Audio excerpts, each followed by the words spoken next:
Hi guys, Sunday 14th of June. Earlier video I told you that we're going to sort through the Kujaku and move some Goshiki outside over the next few days. So today I'm going to do the first step of that, and already netted up behind the Kujaku fry.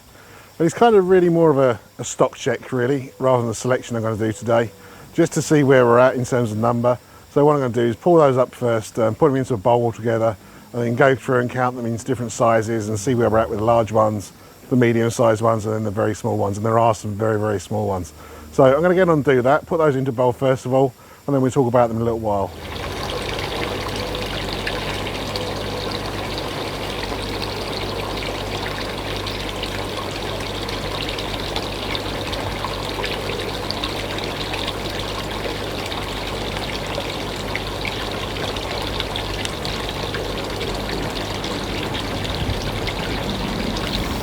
Okay, I've completed the exercise of going through the baby Kujaku. A little bit disappointed in the numbers, to be honest. I thought we'd easily go through 1,000. Actually turned out 935 across the three groups. And probably the most disappointing thing is that the huge majority of those, 465, actually appear in the smallest group, and some of them are, as I mentioned before, really tiny. We'll take a look at each group individually, just doing the numbers. Medium size, there's very much an arbitrary grouping. It was just a feeling as I looked in each net of which was in the larger, more developed size, medium size, and then the smallest, which really kind of the smallest, my criteria was that they didn't actually appear fully developed like a proper koi shape and koi body and koi fins at the moment. Anyway, the largest 186. So realistically, anything you're going to get anything whatsoever from the spawning is going to come from what, 284, 186, 360, 390, 380, 370, whatever that works at. 400 and anyway, 470. Too much looking at koi, that's the problem. Anyway, let's take a look at the bowls individually. So here we have the small bowl, obviously. 465 of them.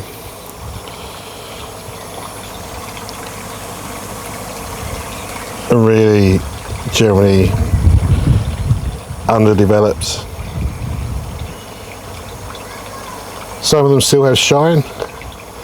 Yeah, look like baby Kujaku should. Just unfortunately somewhat behind their age, and certainly somewhat behind their siblings. So, let's say this is half of them, or half of the total. But I'm not going to dwell on those too long. Okay, if we move across, I'm kind of fairly happy with these. Probably where you'd expect the bulk of them to be at their age. Sort of size where certainly I've known breeders do selection.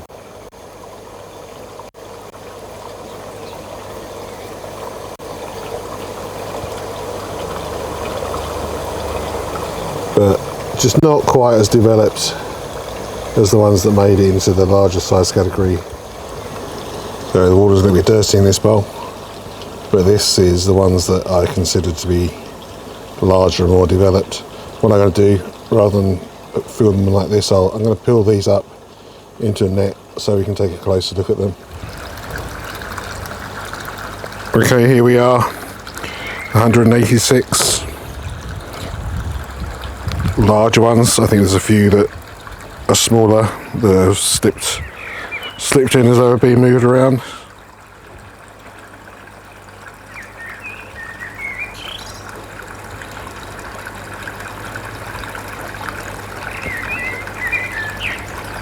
I think they look like they're supposed to look at this point in time. There's a few in here. which are the ones I've mentioned on previous videos with black eyes and no shine. But the majority of them are pretty lustrous. So the way things stand with the number we have, the plan is that certainly everything for the next few weeks will stay and be grown on, so we can very much use it as a learning experience for the development of Kujaku variety, which I've not really had any exposure to previously.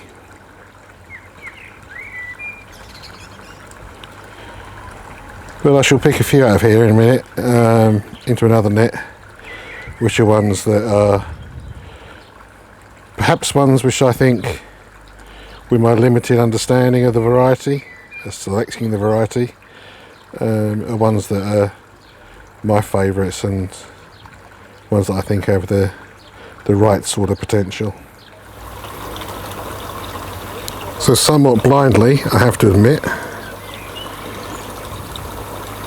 I've narrowed the little selection down to these 15.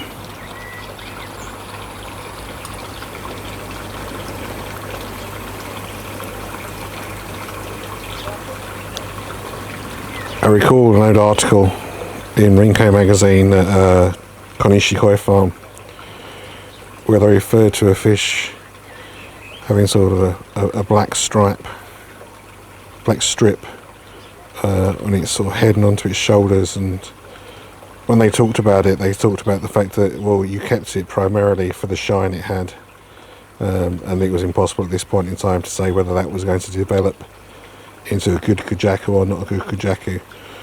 But when I look at these, I can see what I think there was an artist's illustration in that magazine, in that article, and I can see fish that sort of have that style amongst these. So it's an incredible long shot to think that we might get a nice Kujaku from the tiny number we have. But what excites me, I suppose, more than anything is the fact that we have some fish that look like they could have potential, and obviously that's a good sign for future years. Hopefully in the future years we can do a better job of raising them.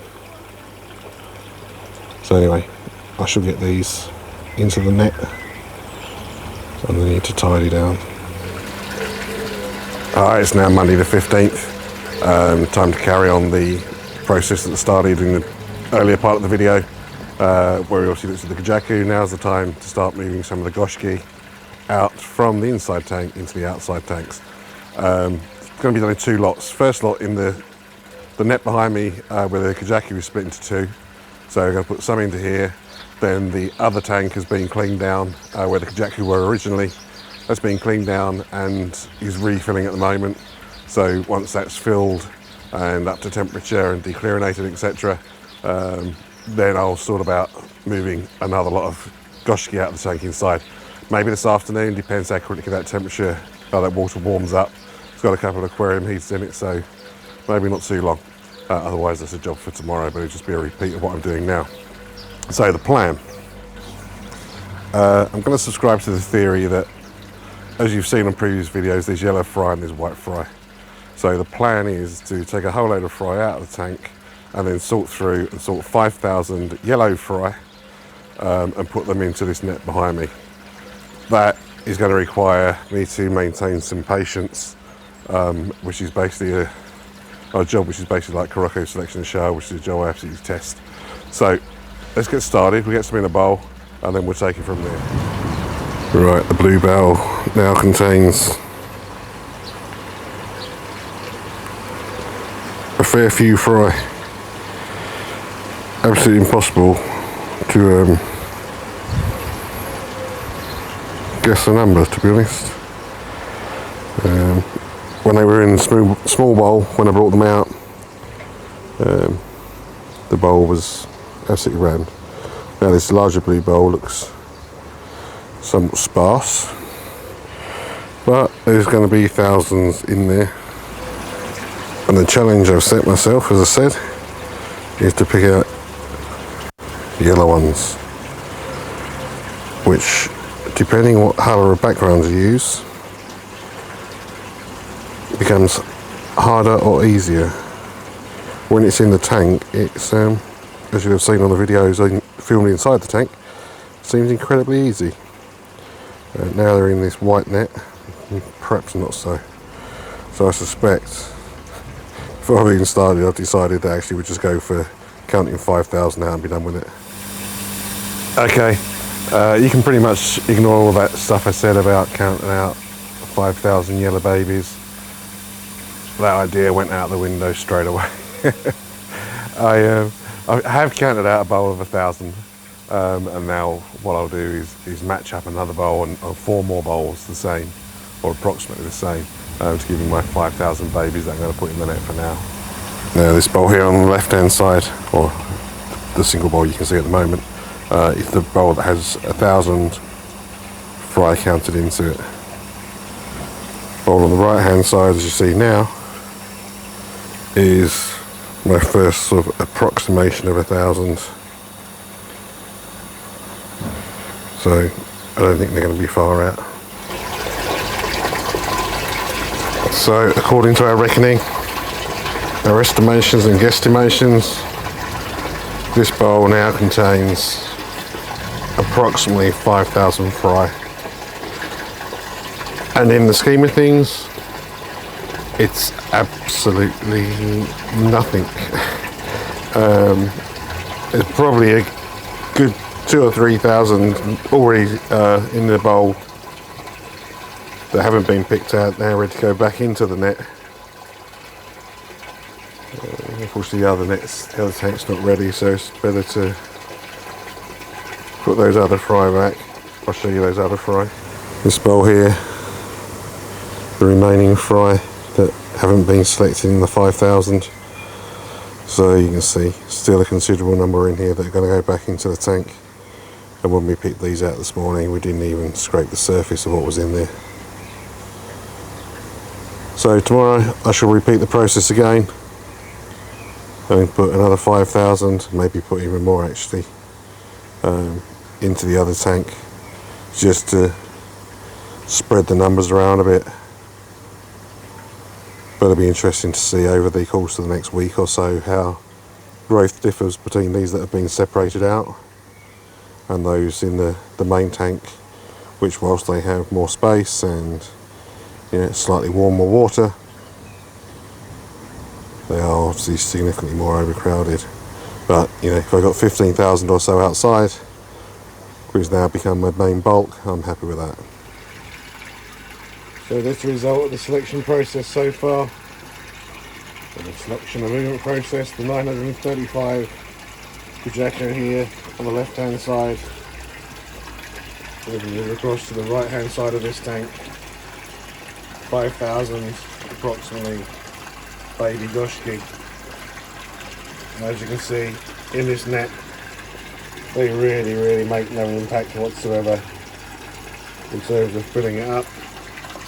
So if we move along next to them, the empty tank, which tomorrow morning I've thought about setting probably 10,000 into there, and then let's say 15,000 Goshiki outside.